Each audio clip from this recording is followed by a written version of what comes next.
बच्चों, welcome to सिस्टी maths classes. बच्चों, हमने 10 की एनसीईआरटी बुक से चैप्टर 4 क्वाड्रेटिक इक्वेशन शुरू किया था और इसकी एक्सरसाइज 4.4 भी हमने शुरू कर दी थी और आज ये एक्सरसाइज कंप्लीट हो जाएगी क्योंकि इसके बस 3 क्वेश्चंस हमारे बाकी हैं।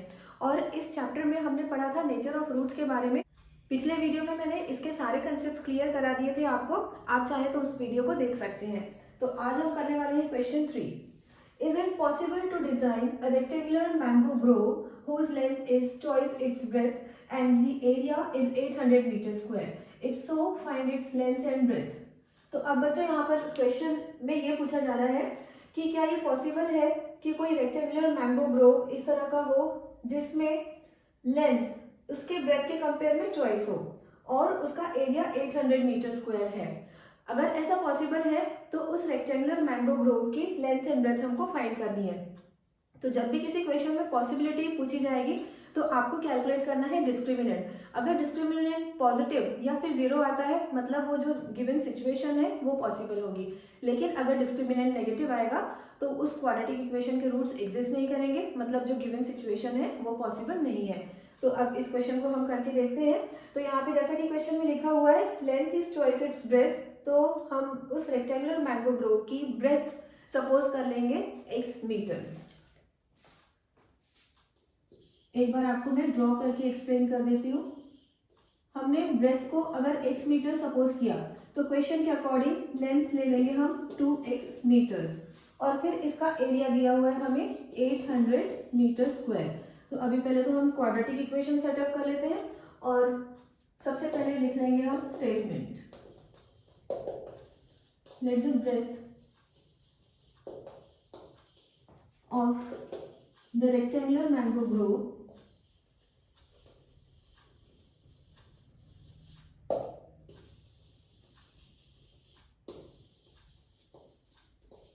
be x meters. Then its length will be 2x metres. Length इसकी 2x मीटर्स हो गई। अब एरिया हमें दिया गया है 800 मीटर स्क्वायर।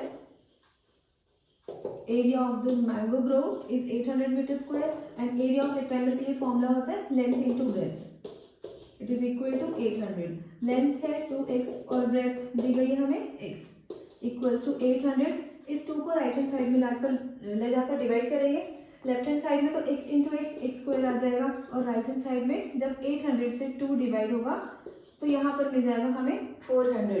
तो वैसे तो इस क्वाड्रेटिक इक्वेशन को सीधे सीधे सॉल्व किया जा सकता है। दोनों साइड पे हम स्क्वायर रूट ले लेंगे तो x की वैल्यू हमें +20 एंड -20 मिल रही है। लेकिन अगर क्वेश्चन में हमें पॉसिबिलिटी के बारे में पूछा जाएगा, जैसे यहाँ पर लिखा हुआ है is it possible to design rectangular mango grove whose length is twice its breadth and area is 800 metre square, तो यहाँ पर बच्चों डिस्क्रिमिनेंट को शो करना जरूरी होता है। तो अब डिस्क्रिमिनेंट इसका हम फाइंड कर लेते हैं। क्वाड्रेटिक इक्वेशन को लिखने का तरीका कैसा होता है, सारे टर्म्स लेफ्ट हैंड साइड में लेना है हमको। तो ये क्वाड्रेटिक टर्म है, लीनियर टर्म यहाँ पर नहीं है, तो लीनियर टर्म अगर नहीं है तो हम लिख लेंगे 0 इंटू एक्स और ये जो कांस्टेंट है इसको भी मैंने लेफ्ट हैंड साइड में लिख दिया। डिस्क्रिमिनेंट की वैल्यू फाइंड करने के लिए ए बी सी मालूम होना चाहिए। ए क्या होता है, coefficient of x square which is equal to 1। B होता है कोएफिशिएंट ऑफ लीनियर टर्म जो कि 0 है और सी होता है कांस्टेंट टर्म और इसकी वैल्यू है -400। अब कैलकुलेट करते हैं हम D, B square minus 4ac। तो बी तो बच्चों यहाँ पर 0 है, 0 square will be 0, minus sign ले लेंगे हम, माइनस इंटू 4 इंटू 1 इंटू -400।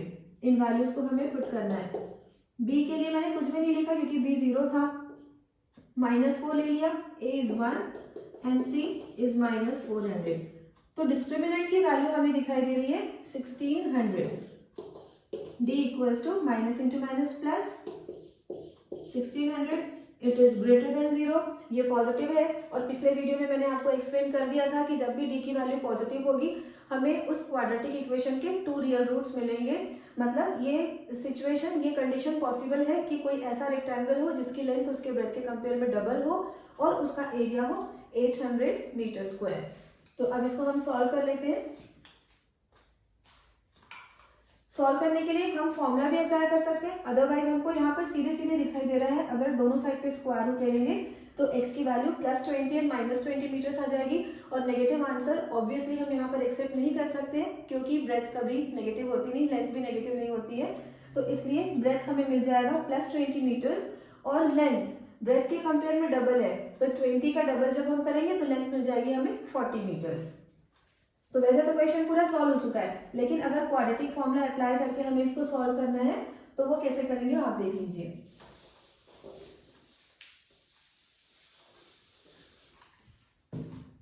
तो हमारा इक्वेशन बना है x² + 0 × x - 400 = 0 और डिस्क्रिमिनेंट की वैल्यू भी हमें मिल चुकी है 1600।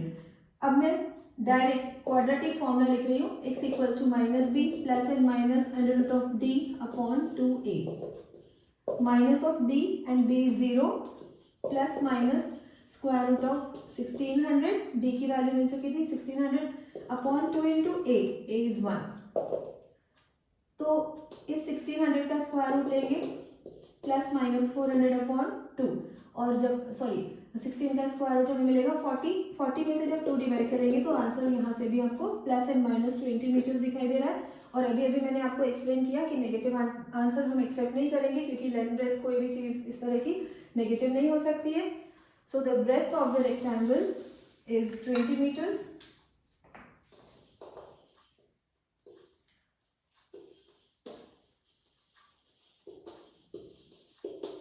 Breadth of the rectangular mango grove is 20 meters and its length is 2 × 20 40 meters.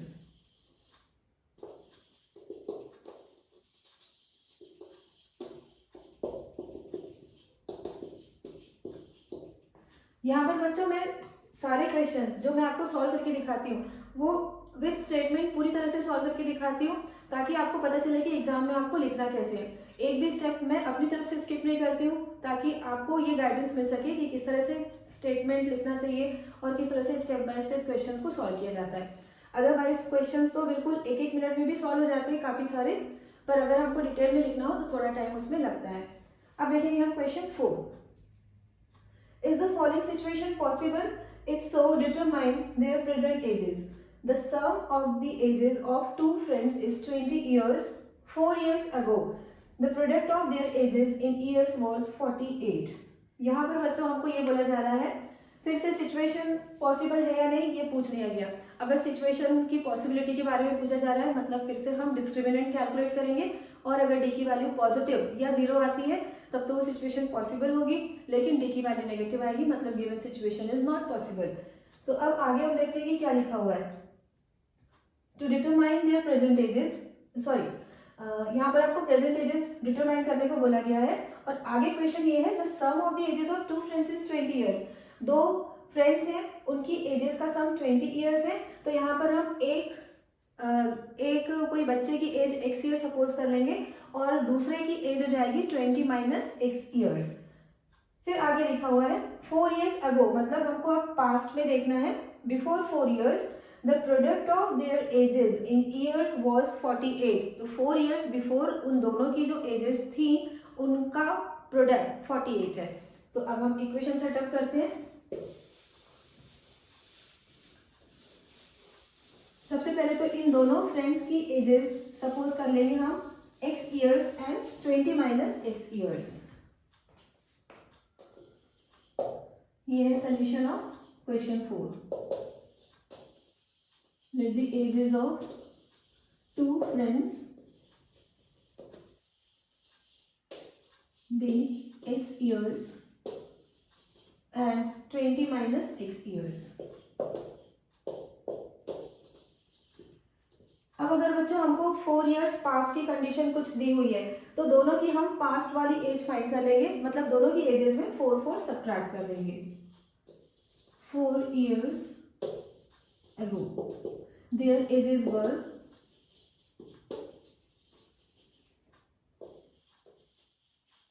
x - 4 years and 20 - x - 4 years। यहाँ पे हमने क्या किया है, दोनों की एजेस में 4 सब्ट्रैक्ट कर दिया ताकि पास की एज मिल जाए। अब आगे लिखा हुआ है क्वेश्चन में कि उनकी जो ये पास वाली एजेस थी, इनका प्रोडक्ट 48 था। As per question product of their ages was 48। ये x माइनस 4 लिख दिया मैंने, और यहाँ पर जो दूसरा बच्चा है उसकी एज आ जाएगी 20 माइनस x, इसमें मैंने 4 सब्ट्रैक्ट कर दिया क्योंकि पास की एज निकालनी थी। तो 20 में से 4 सब्ट्रैक्ट करेंगे 16 आ जाएगा, 16 माइनस x। इस ब्रैकेट की वैल्यू को मैंने यहाँ पर लिखा है। अब ब्रैकेट ओपन करते हैं ताकि क्वाड्रेटिक इक्वेशन सेटअप हो जाए। x into 16 minus x into x, तो ये हो जाएगा x स्क्वायर, माइनस 4 इंटू 16, 16 4 से 64 होता है, फिर minus into minus plus 4x equals to 48। ये क्वाड्रेटिक टर्म है, माइनस एक्स स्क्वायर, फिर लीनियर टर्म है 16x plus 4x plus 20x हो जाएगा। दोनों लाइक टर्म्स है, इनको हमने ऐड कर लिया। फिर constant term minus 64 and minus 48, इस टर्म को भी मैंने लेफ्ट हैंड साइड में ट्रांसपोज कर लिया। थोड़ा और सिंप्लीफाई हो जाएगा, ये minus x square plus 20x, और इन दोनों नंबर्स का सम आ रहा है 2 and 11 माइनस 112 इक्वल्स टू 0। तो ये हमारा क्वाड्रेटिक इक्वेशन बन चुका है। यहाँ से हम सबसे पहले क्या फाइंड करेंगे, discriminant. Discriminant equals to B square minus 4ac, b is 20 minus 4 into a is minus 1, coefficient of x square minus 1 है, c इज माइनस 112। अब इसे हम सिंप्लीफाई करेंगे।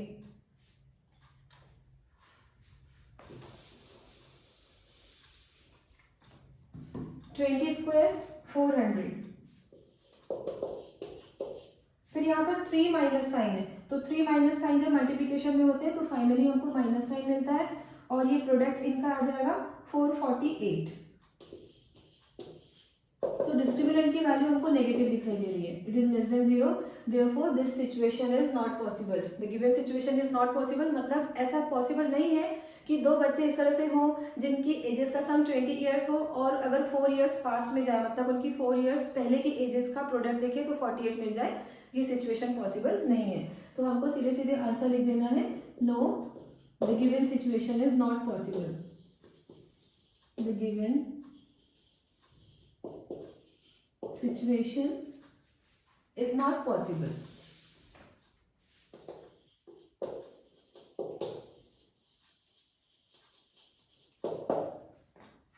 तो ये हमारा क्वेश्चन 4 भी कंप्लीट हो गया। अब देखते हैं हम question number 5। Is it possible to design a rectangular park of perimeter 80 meters and area 400 meters square? If so, find its length and breadth. तो फिर से यहाँ पर पॉसिबिलिटी पूछ ली गई है। एक रेक्टेंगुलर पार्क है और उस पार्क का पेरीमीटर 80 मीटर्स हो और एरिया 400 मीटर स्क्वायर हो, ऐसा पॉसिबल है क्या, ये हमें चेक करना है। और चेक करने का मतलब ही होता है कि पहले हमें डिस्क्रिमिनेंट फाइंड करके देखना है कि डिस्क्रिमिनेंट पॉजिटिव या 0 है या नहीं है। तो यहाँ पे करेंगे हम सोल्यूशन 5। इस क्वेश्चन में हम इस रेक्टेंगल की length and breadth x and y suppose कर लेते हैं, x metres and y metres. Question में नंबर्स पे जो यूनिट लगे होते हैं वो ही यूनिट्स हमको सपोज करते टाइम भी लेने पड़ते हैं।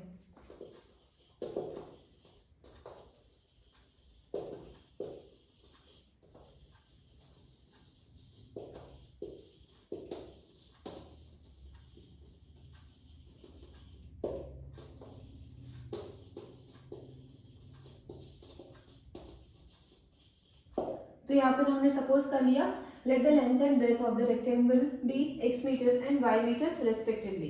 तो लेंथ ब्रेथ हमने x एंड y सपोज कर ली। अब यहाँ पर हमको पेरीमीटर दिया गया है 80 मीटर्स, तो पेरीमीटर का फॉर्मूला अप्लाई करेंगे। Perimeter is 80 metres and what is the formula for perimeter of rectangle, it is 2 into l plus b equals to 80। 2 into l is x, b is y equals to 80। 2 right hand side में जाकर divide हो जाएगा, x plus Y equals to 40। तो यहाँ पर हमको y की value मिलेगी 40 minus x. y left hand side में होगा, x को लेकर जाएंगे हम राइट हैंड साइड में। y को हमने x में रिप्रेजेंट कर लिया, क्योंकि हमें आगे जो क्वाड्रेटिक इक्वेशन चाहिए वो सिंगल वेरिएबल में चाहिए। Two variables x and y दोनों में हम क्वाड्रेटिक इक्वेशन नहीं सॉल्व करते हैं। तो अब आगे एरिया के लिए फॉर्मूला अप्लाई करेंगे। एरिया हमें दिया गया है 400 मीटर स्क्वायर।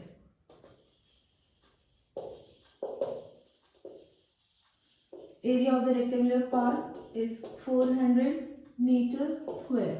एरिया के लिए formula length into breadth equals to 400। Length हमने सपोज किया हुआ था x और ब्रेथ जो y सपोज किया था, इसकी वैल्यू हमें मिली है 40 माइनस x। ब्रेथ की जगह पे हम पुट करेंगे 40 माइनस x। 40 माइनस x कहाँ से आया, एक बार फिर से आप देख लीजिए। ब्रेथ हमने लिया हुआ था y, और y के लिए जब पेरीमीटर में हमने फॉर्मूला अप्लाई करके वैल्यूज वगैरह पुट की, तो y की वैल्यू हमें दिखाई दे रही है 40 माइनस x। तो यहाँ पर b की जगह पे मैंने पुट किया है 40 माइनस x इक्वल्स टू 400।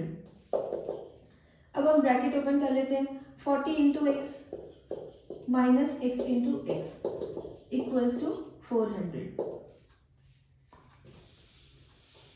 अब ये जो कांस्टेंट टर्म है ये लेफ्ट हैंड साइड में आ जाएगा। Minus x square plus 40x minus 400 equals to 0। फिर से हम डिस्क्रिमिनेंट कैलकुलेट करके देख लेते हैं। डिस्क्रिमिनेंट फाइंड करने से पहले अगर हम क्वाड्रेटिक टर्म को पॉजिटिव कर ले तो क्वेश्चन सॉल्व करने में थोड़ा सा इजी हो जाता है। तो यहाँ पर मैं -1 पूरे इक्वेशन में मल्टीप्लाई कर लेती हूँ, जिससे क्वाड्रेटिक टर्म पॉजिटिव हो जाएगा। -1 मल्टीप्लाई करने से सारे टर्म्स के साइन चेंज हो गए। अब हम कैलकुलेट करते हैं d। d equals to B square minus 4ac।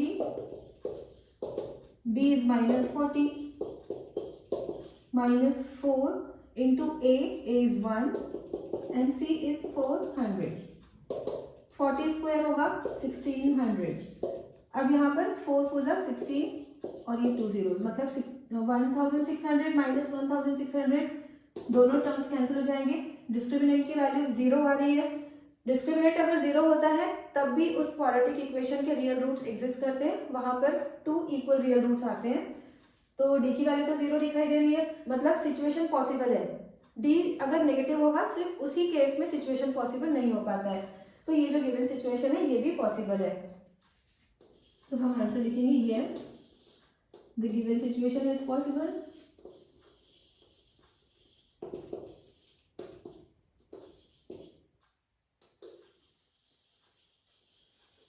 फिर आगे हमें क्वेश्चन ये भी बोला हुआ था कि अगर ये पॉसिबल है तो लेंथ और ब्रेथ फाइंड करिए।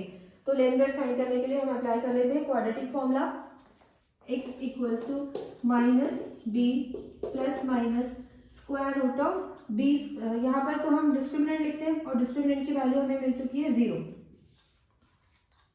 Upon 2a। a की वैल्यू है 1। तो ये माइनस इंटू माइनस प्लस हो जाएगा। प्लस एंड माइनस 0 लेने का कोई मतलब नहीं होता। तो ये 40 अपॉन 2 इक्वल्स टू 20 मीटर्स। तो यहाँ पर दो आंसर्स हमको मिलेंगे और दोनों सेम आंसर्स आएंगे। और सेम आंसर आते कैसे, एक बार +0 लेकर हम सॉल्व करेंगे तो 40/2 इक्वल्स टू 20 आएगा। फिर एक बार -0 लेकर सॉल्व करेंगे तो फिर से 40 अपॉन 2 इक्वल्स टू 20 आएगा। 20 मीटर्स एंड 20 मीटर्स। तो इसका ये मतलब है कि वो जो रेक्टेंगुलर पार्क है उसकी लेंथ है 20 मीटर्स और उसकी ब्रेथ भी 20 मीटर्स ही है। क्योंकि अभी हमने ब्रेथ के लिए एक्सप्रेशन लिखा हुआ था यहाँ पर बोर्ड में, आप देख सकते हैं थोड़ा सा पीछे जाकर, y की वैल्यू लिखी हुई थी 40 माइनस एक्स और x मिला है हमें 20, तो y भी हमें क्या मिल जाएगा, 40 में से जब आप 20 सब्ट्रैक्ट करेंगे तो y भी 20 आ जाएगा। तो इस तरह से ब्रेथ भी उसका 20 मीटर्स है। तो एक तरह से ये रेक्टेंगुलर पार्क होने की जगह पे स्क्वायर पार्क है, क्योंकि दोनों लेंथ और ब्रेथ इक्वल आ रहे हैं। तो ये क्वेश्चन भी हमारा सॉल्व हो गया है। अब बच्चों एनसीईआरटी बुक से तो क्वाड्रेटिक इक्वेशन कंप्लीट हो चुका है। एक्सरसाइज 4.4 मैंने कंप्लीट करा दी है। अगर आपको किसी और क्वेश्चन में किसी भी और बुक से इस टॉपिक पे कोई डाउट है तो आप कमेंट सेक्शन में पूछ सकते हैं, मैं ज़रूर आपकी हेल्प करूंगी। और अगर मेरी टीचिंग पसंद आ रही है तो प्लीज़ वीडियो को लाइक करिएगा, चैनल को सब्सक्राइब करिएगा and thank you so much for watching.